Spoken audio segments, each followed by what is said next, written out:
Welcome back to News Talk 98.7's Brogan Financial Studios, where Jim Brogan is coming to you live with important news and advice to help you achieve your dream retirement. Get ready to learn and live. Here's your host, Jim Brogan. Welcome back to More Living here on News Talk 98.7 WOKI. I'm Jim Brogan. We're visiting this morning with Mike Odom. He's president and CEO of the Knoxville Chamber of Commerce and talking about all the great things happening in Knoxville. You know, Mike, we talked about several things in that last segment about sustaining this growth. We mentioned lower cost of living. Knoxville is coming in almost 14.5% below the national average cost of living. But the median price of a home in the area is now around $400,000. So do you think we can maintain that low cost as housing becomes more and more in demand in East Tennessee?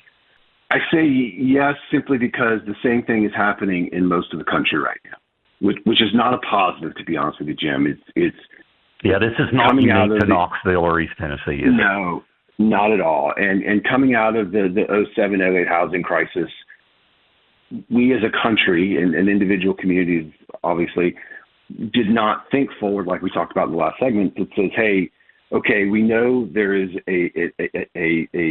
we're overbuilt now, but at some point, if we stop completely, we're going to be at a deficit going forward. And we got caught in that, like many other communities have. And so for us to do this, to maintain this growth, to be able to maintain this affordability that we want to, that has made us so special in our history, we're going to have to start figuring out some ways. And we're working on it, the city, the county, other groups are working on it. But we're going to have to either raise our average annual pay significantly, which puts a real burden on companies, or we're going to have to be more dynamic in putting more housing into the market so people can afford it. Yeah, my understanding, Mike, is that inventories are up somewhat, and that the average time to sell has increased, I think, from about 13 days to 19 days or something like that. Are you seeing you probably talk to more real estate people than I do. Are we seeing things start to slow down a little bit in terms of the overheated housing market? Well, it's a tough question because as we've been the last few years, yes. As you look at it historically, no. And we do have more inventory, which is helping slowly but surely. The bigger piece to why we're seeing that time on market increase is more mortgage rates related.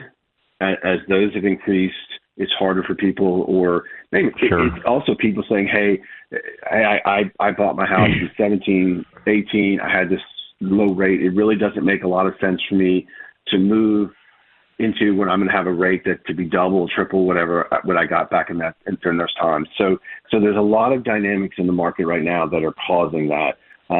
But we've got to really come together and start to really fix this problem.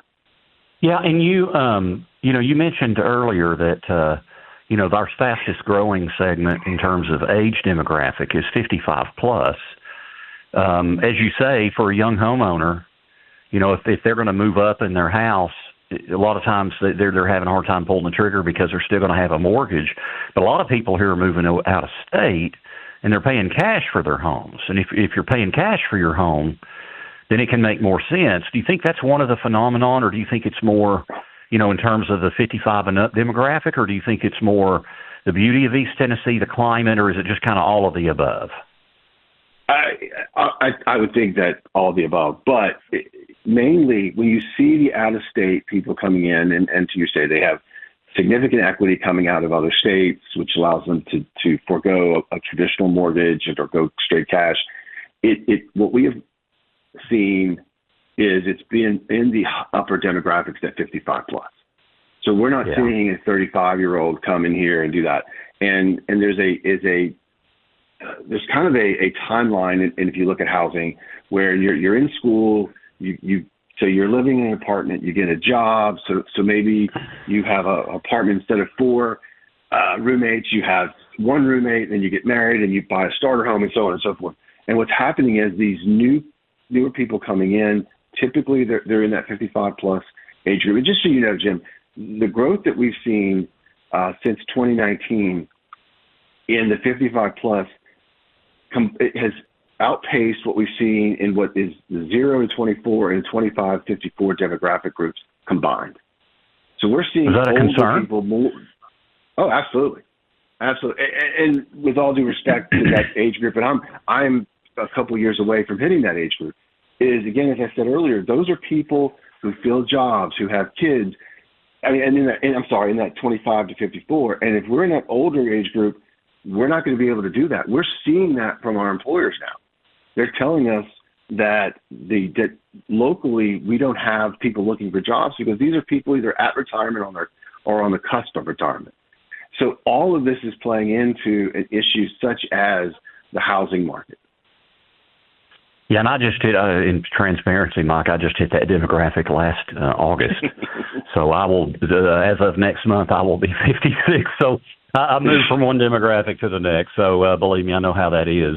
Let's talk a little bit. Do we want, before I leave that, the statistical metropolitan area, the SMA, we're over 900,000 and fast approaching 1 million. Do we want to hit 1 million? A lot of people, we want to be growing and be vibrant. But don't a lot of areas just really take off after they hit 1 million and create stress to infrastructure? The stress to the infrastructure is pretty unique to the community depending on what investments you've made over time. But your point about hitting that 1 million mark is pretty important to an MSA. And the reason why is, like, for what we do in our economic development work, there are companies that either will relocate or expand only in markets where you're at or above the 1 million. So when they start to look at, which markets they want to look at, they'll just start their search at 1 million up. 2, you'll see retail operations where they won't come until you hit that 1 million mark. So that is pretty significant. Now, the piece which is important is also, like, for instance, you mentioned the MSA. For us, is 9 counties. So it doesn't all have to be in Knox County or Blount. It can be in the Roans and the Andersons and the Campbells, and get that. But for what we do at the Chamber, hitting that 1 million is a pretty critical piece to opening up a lot of opportunities for our community. Does that create the potential for more growing pains, though, once you hit that? Ultimately, I guess, would be my question. Not necessarily. If you're going to see it at 950, you're going to see it at 1 million.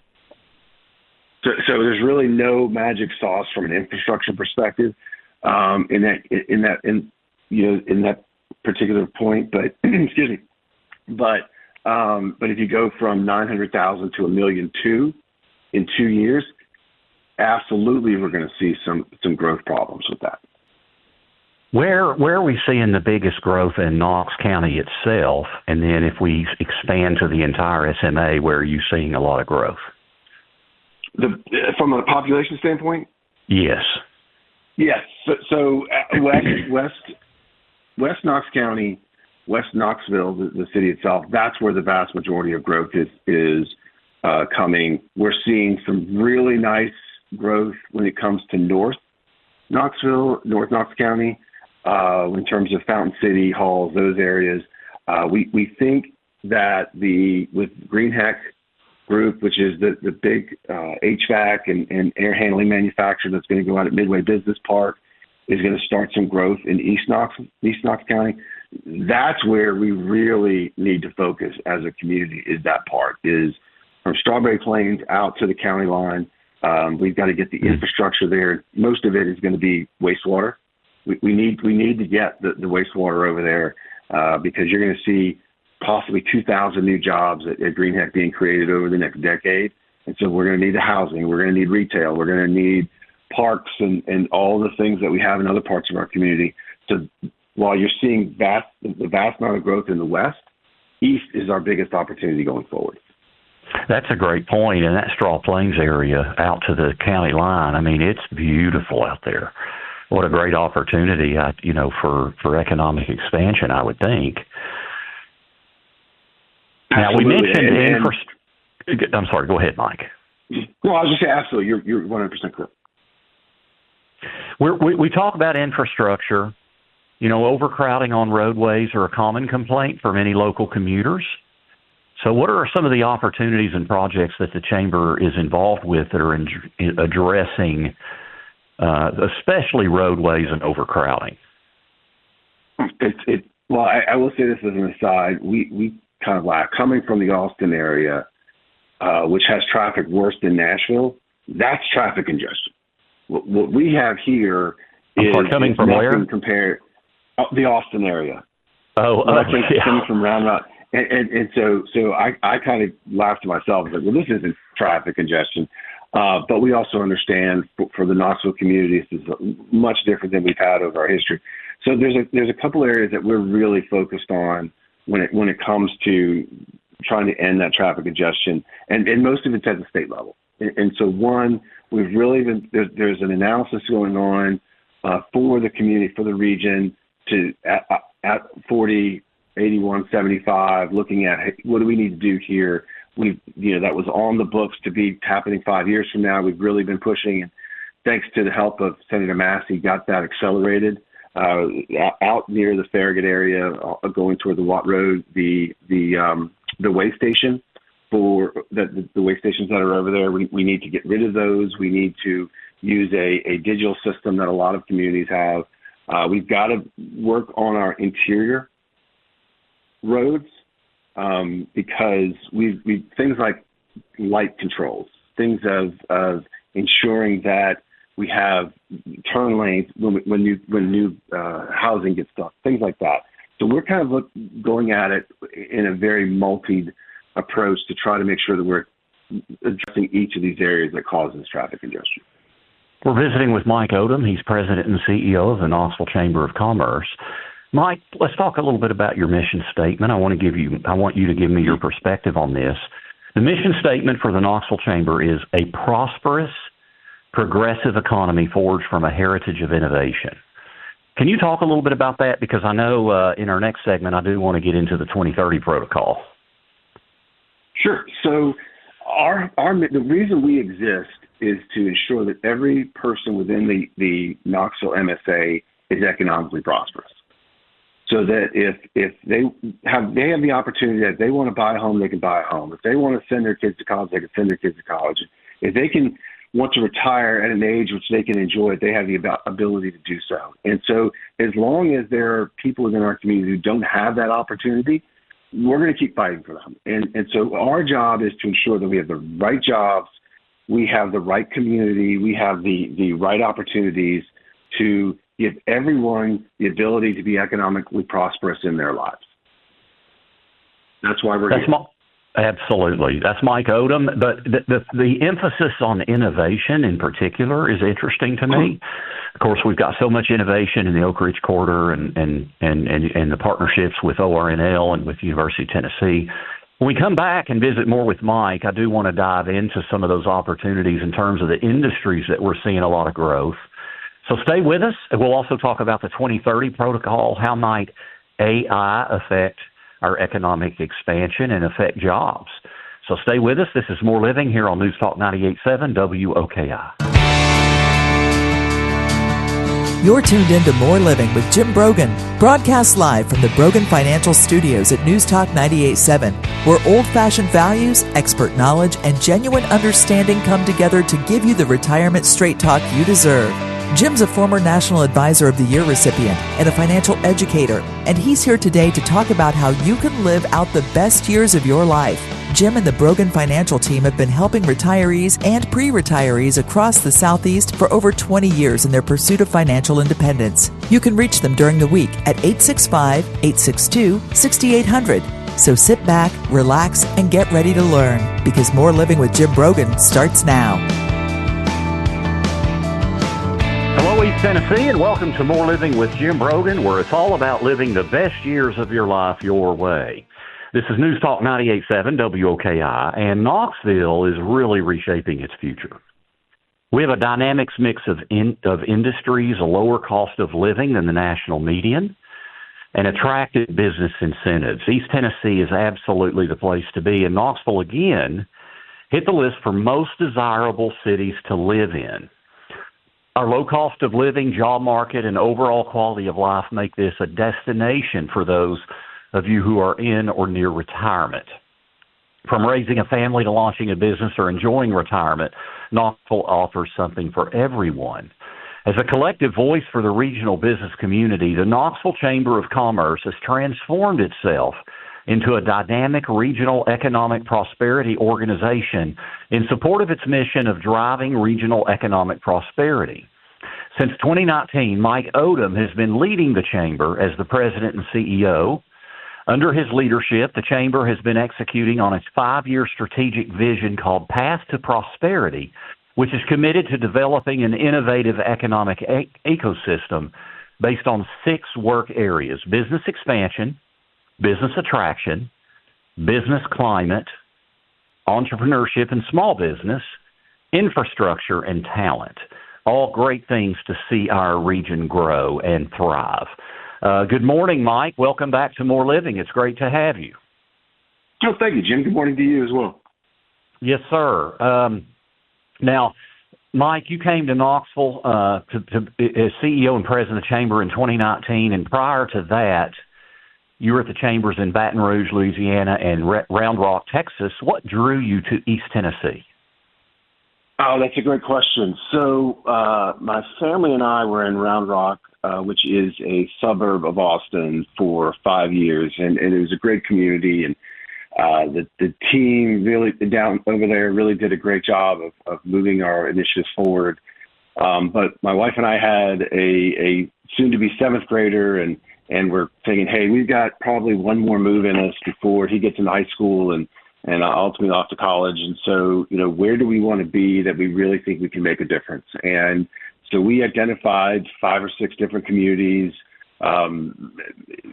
Typically they were below the Mason-Dixon line. I'm a Louisiana boy, and I need to be in the heat. I can't do the cold very well, Jim. So we looked at that. We wanted to be in a college town because of the innovation that occurs in those communities. And so just by pure happenstance, my predecessor, Mike Edwards, soon thereafter announced his retirement. And Knoxville had been obviously one of those 5 or 6 communities that we looked at. And as fate would have it, we ended up here in June of 19. So you were at Baton Rouge, and then you were in a suburb of Austin. So clearly you like being in a college town. I guess Knoxville, more vibrant from a city perspective than Baton Rouge, I would imagine, but not certainly as large as Austin. Can you talk a little bit about how that slots in? Sure, and I full disclosure, so I'm an LSU graduate and spent a lot of years in Baton Rouge and love the community dearly. Knoxville, in a way, from a size perspective, and it's leaning on the university and some other things, very much is very similar to that. But you are correct. It is more dynamic. It's got some assets that not just Baton Rouge, that nowhere in the United States has. To lean on, but in their little bit, the foundation of which their economy is based on is definitely different, and that was a big draw for me. Where in Baton Rouge, it's mainly oil and gas, petroleum, things of that nature, versus here it's more brain power and innovation. So those are the key factors that really. So that's how we differ. But from a size perspective, from the kindness of the people, things of that nature, very similar to Baton Rouge. Well, approximately 75,000 new residents are expected to move to Knox County alone by 2040. I'm not sure what that number would be for the entire SMA, but Knoxville again was named by U.S. News and World Report as one of the most desirable cities to live in the country. So it's not a surprise.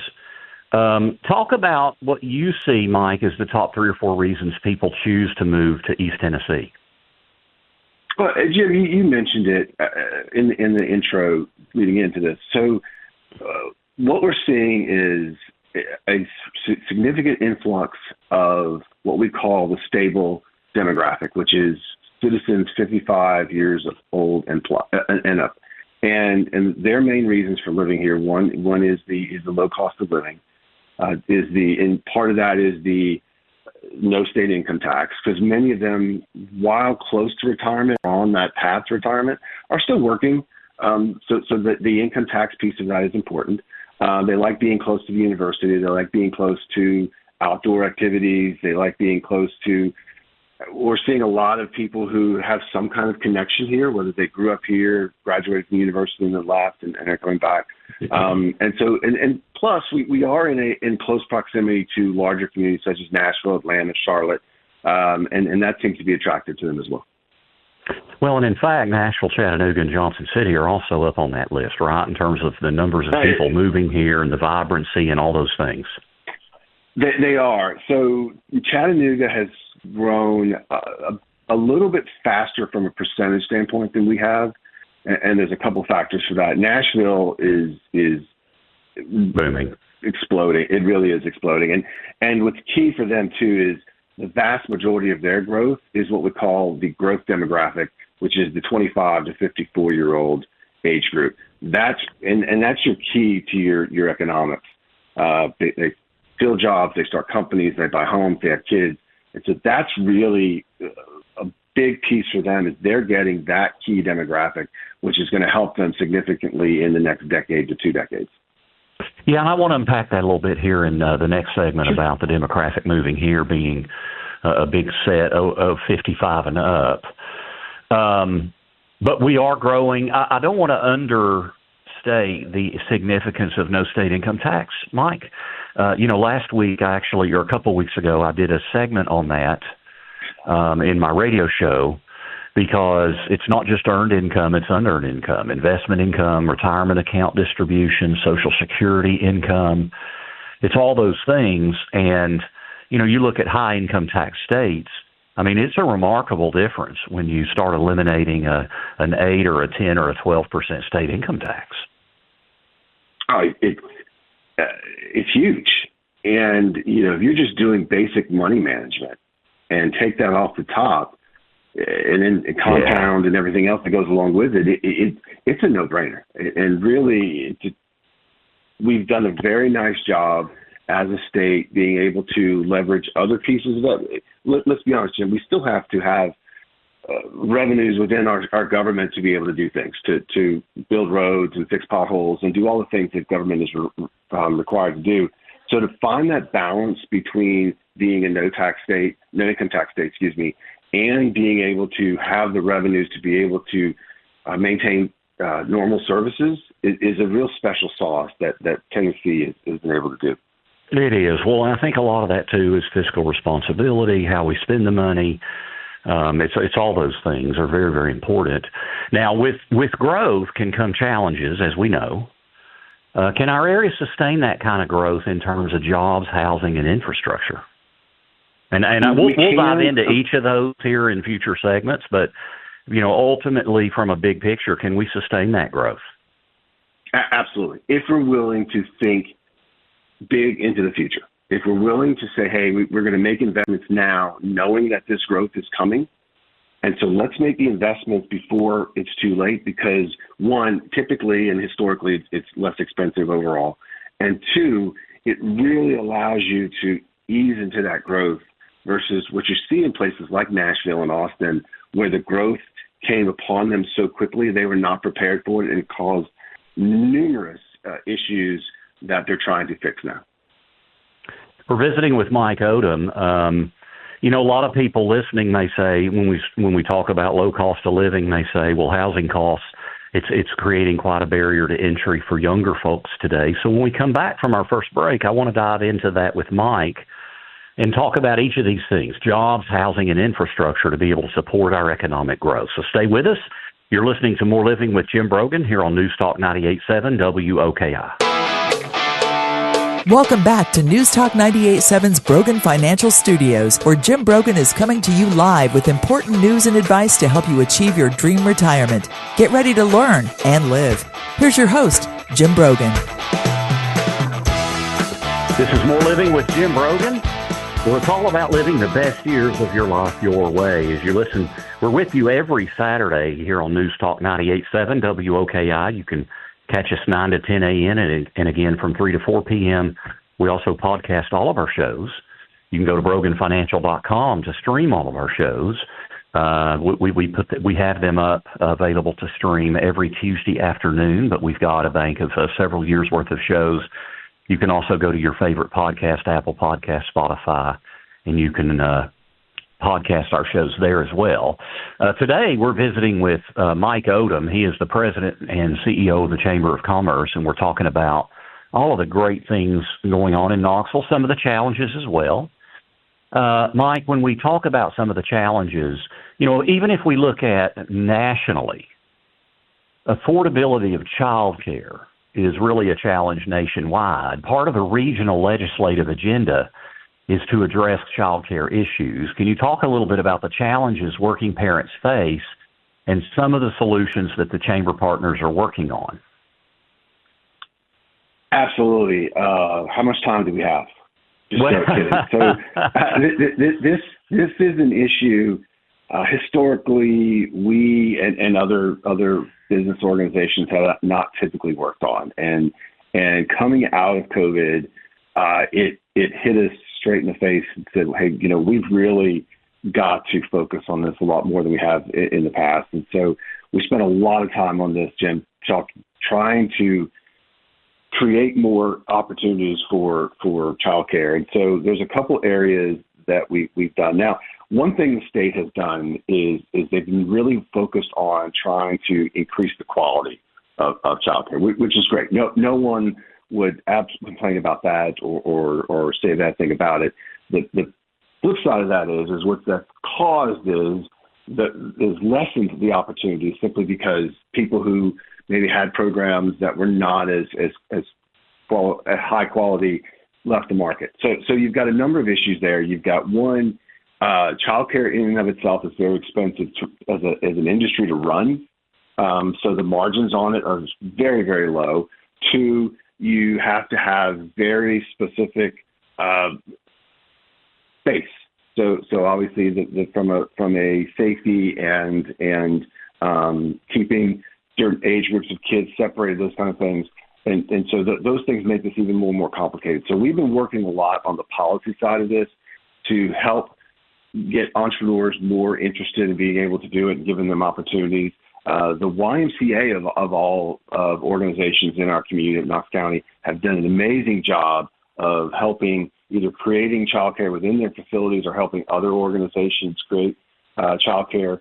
So a lot of it right now is we have got to have policies both in the city and the county that allow for childcare in certain areas of our community. We've got to help find entrepreneurs who want to go in that space, and then we've got to ensure that they have the talent there to be able to hire and so that they can execute on their missions and their opportunities.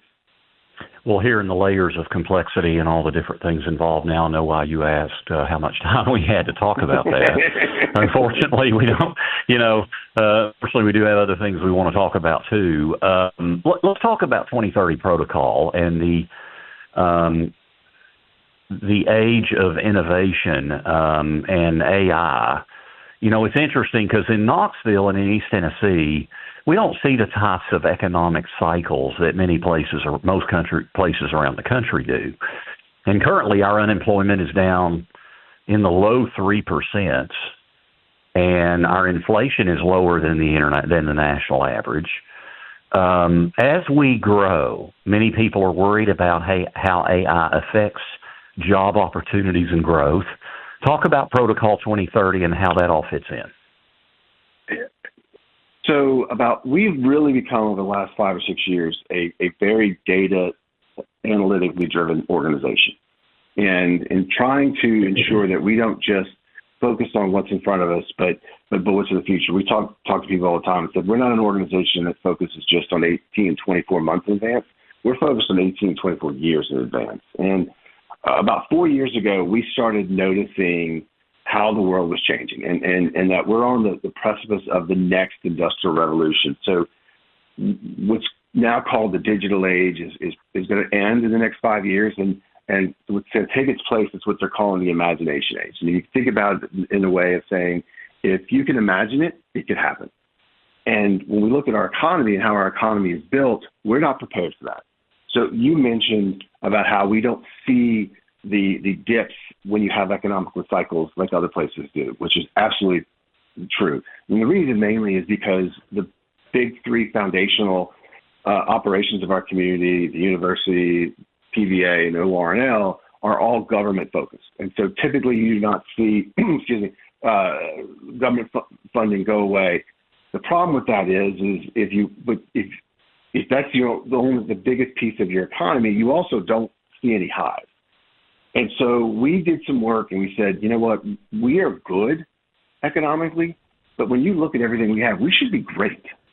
And we delved into why we are not great. And some of the reasons we found are we have not been able to take advantage of the innovation we've had. We've kind of sat back, and as things come, we go, oh, that's great, but we don't really push forward. And so we put out some work.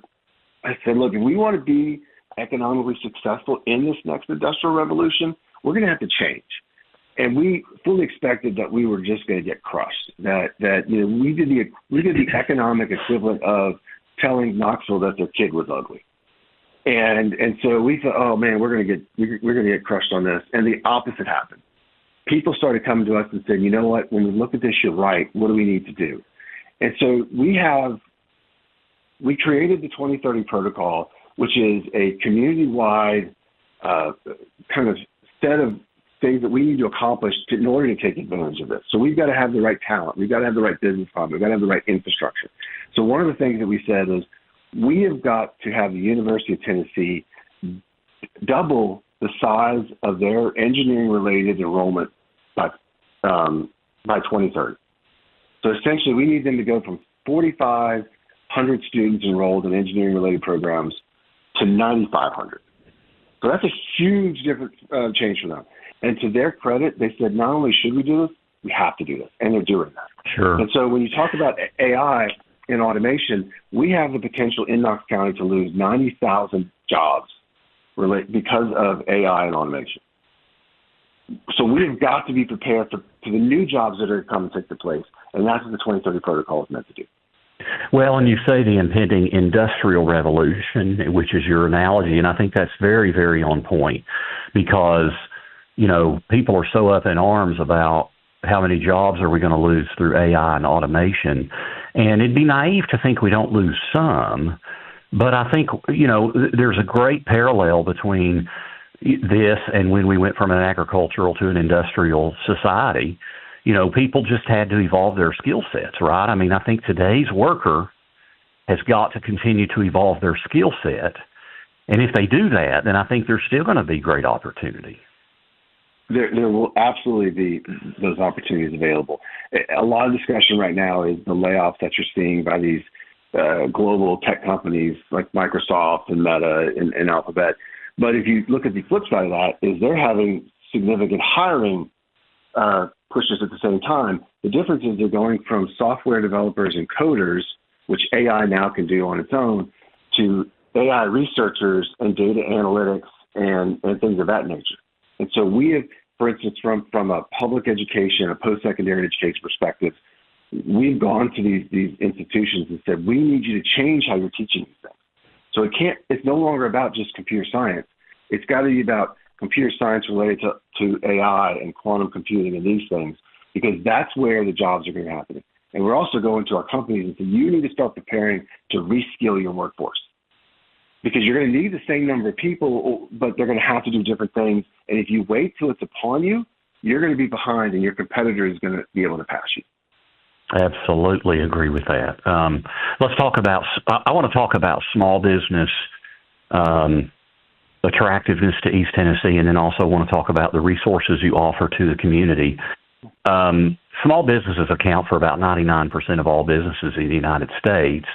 So small business is a significant part of the American economy. Small business employs nearly half of the workforce, and of course, therefore, contributes significantly to GDP.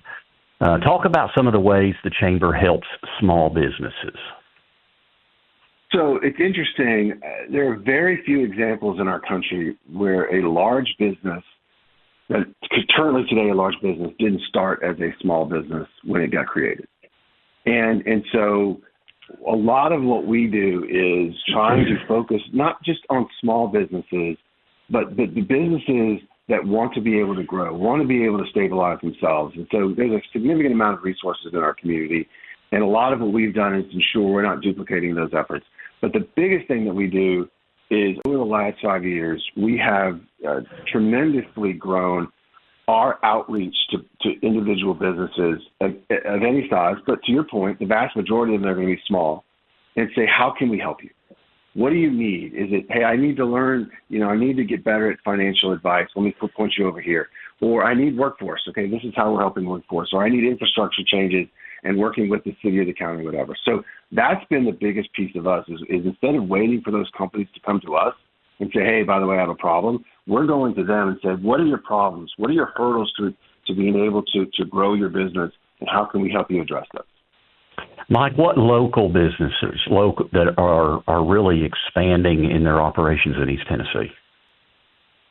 Well, and if I could just throw a pitch into there. So one of the big changes we made with our first strategic vision, Path to Prosperity, was we put the vast majority of our focus on helping local businesses versus going out and recruiting other ones. We still do that aggressively and innovatively, but I think that's a great word. That's a great word. Let's put the businesses that have already made the commitment, made the investments to our community at the top of our list, and then bring others in to assist them. So you're seeing a lot of growth in engineering businesses and professional services, which are really going to be impacted by artificial intelligence. So that's one we work with a lot with them. We're seeing pretty significant growth in technology businesses. Now, we don't have the technology sector that other communities have, so it may not pop up on your radar like normally would, but when you go individually to those companies, for instance, we have a technology company. It's not based here headquarters-wise, but it's had a presence here for the last 10 years or so. They're going to quadruple in size in the next 10 years. They've already made that commitment. So how do we ensure that they have the talent, those kind of things? So I think the professional services, the technology sectors, those are the two that we're really seeing growth in. And then from a regional perspective, obviously, things related to the nuclear sector are really taking off as the R&D and the science of the what they call the small modular reactors becomes closer and closer to reality. Mike, what additional resources does the Chamber offer for local businesses, and how can people get plugged in? Well, another piece when we, about 5 or 6 years ago, we really changed our mentality from what we call a quid pro quo mentality, which is you pay us, we help you. That's not our mission. Our mission is drive regional economic prosperity. Nothing within that mission says, well, you've got to pay us to be able to do that. So the first and foremost, we try to really tell businesses, come talk to us. Come let us know. We will help you. We don't care if you're an investor of ours. We don't care any of that. All we want to do is help you. And then we will evaluate, what your needs are. And then if we can't help you, we'll point you to the other resources that we have available.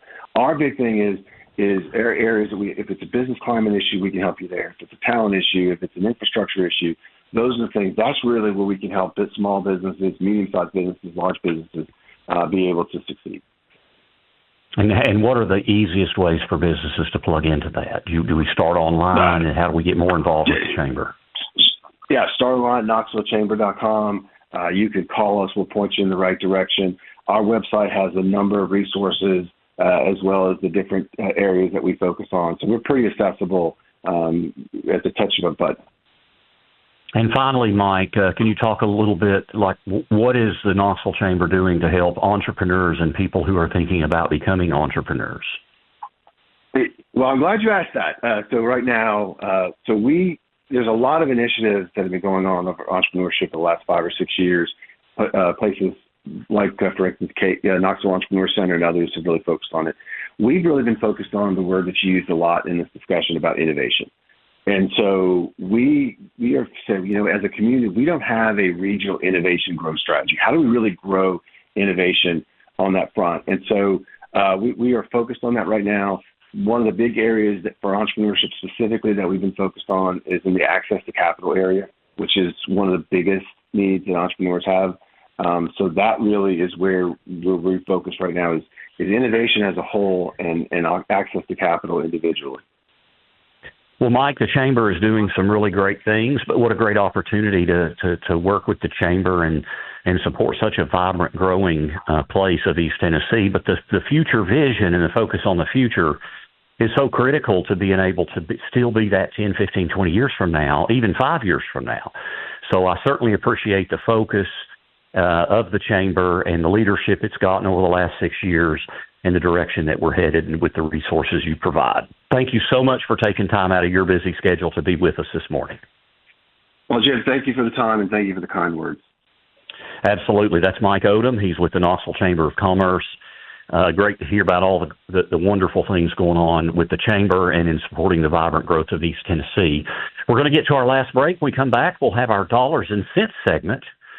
The most overlooked area in estate planning today, handling beneficiary designations. It's also the biggest tax issue most people face when they leave their assets to their heirs. So stay with us. This is More Living with Jim Brogan here on News Talk 98.7 WOKI. Welcome back to News Talk 98.7's Brogan Financial Studios, where Jim Brogan is coming to you live with important news and advice to help you achieve your dream retirement. Get ready to learn and live. Here's your host, Jim Brogan.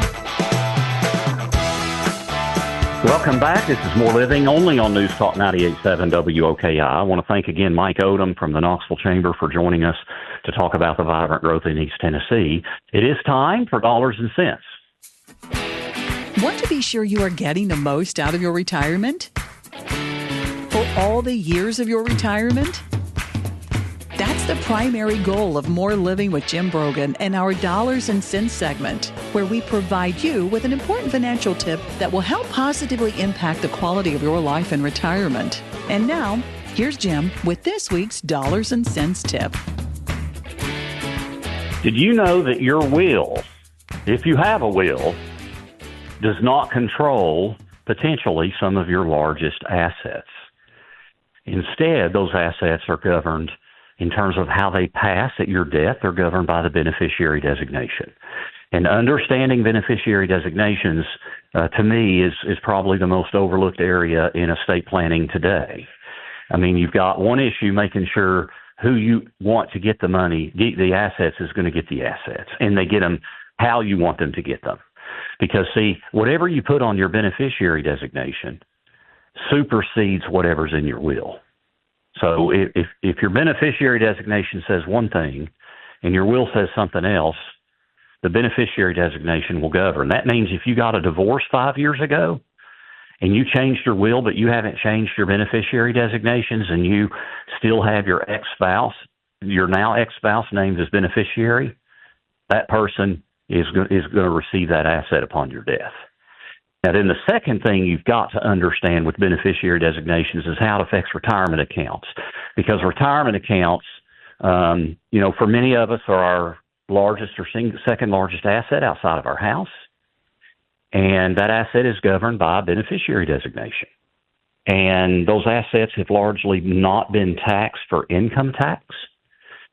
And so how we name beneficiaries can affect eventually how that income tax gets paid. And that's the biggest tax issue people face now. Under the new big, beautiful bill that was just passed by Congress and signed into law by Donald Trump, the estate tax exemption goes to $15 million next year per person. That means a married couple gets $30 million. So the single biggest tax issue most people face is dealing with the taxation on their retirement accounts. And the beneficiary designation is the key to all of that. So be sure in your planning that you are coordinating the beneficiary designations with the instructions in your will. That's our Dollars and Cents segment for this week. You can find this week's Dollars and Cents segment and others by visiting BroganFinancial.com. Check us out at BroganFinancial.com. We've got a wealth of information there so you can make informed and prudent decisions to impact the quality of your life. My next class, Income Planning for Retirement, is August 26th at Pellissippi State, Hardin Valley. You can go to PellissippiRetirementIncome.com for more information. It's just a one-night class. Many thanks to Jill for helping produce the show. Thanks to Wayne for engineering the show.